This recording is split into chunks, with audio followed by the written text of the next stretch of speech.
Yo guys, ang oras na ba ngayon?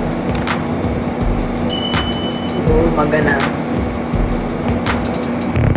Nagala tayo ngayon sa Parañaque, Salong. Dito sa tinatrabahuan ko, tsaka pupuntahan natin yung EDSA, yung palengke. Pakita ko sa inyo. Yung sa mga taga-probinsya dyan kung ano ba talaga dito sa Maynila. Pwede na!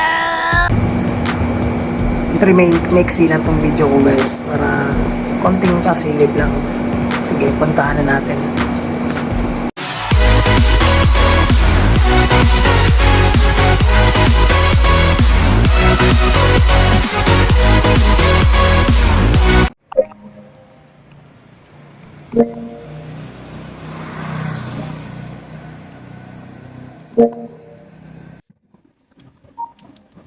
Ito mga guys, dito tayo sa tinatawag nila na EDSA.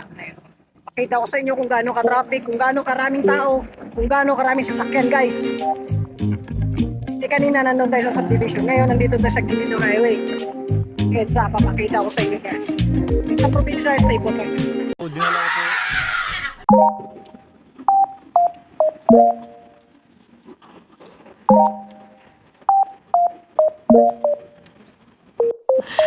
Sana all.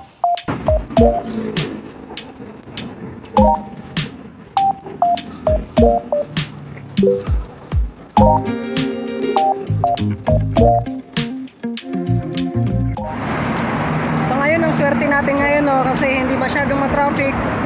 Ewan ko bakit ganitong oras hindi matraffic. Pero para sa mga commuters, ang swerte na pag ganito kaluwag yung EDSA natin. Nandito pa pala tayo sa may Sukat, Parañaque guys. Okay, makakita ko naman sa iyo yung palengke. Ngayon, nandito tayo sa daanan. Puntahan natin yung palengke nila. Ciao! At dito na nga tayo guys. Ayan. Simpleng lakad lang naman tayo. Alam nyo, simple lang naman yung palengke na hindi naman masyadong kalaki yan guys. Ayan, ganyan. Oh, yun, naglalakad ako. A few moments later. At ayun na nga guys, sa paggagala natin, syempre nagutom din tayo. Kaya kain tayo sa Paris. Hindi to kayo diwata guys ha. Nasaan ang sabaw? Okay guys, tamang kain lang po tayo. Sa susunod na video, ililibot ko po kayo sa buong Parañaque. At yun na nga guys, yun lang yung maiksing pasilip po dito sa Parañaque.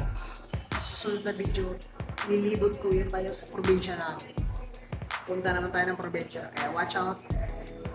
Don't forget to like, subscribe my channel.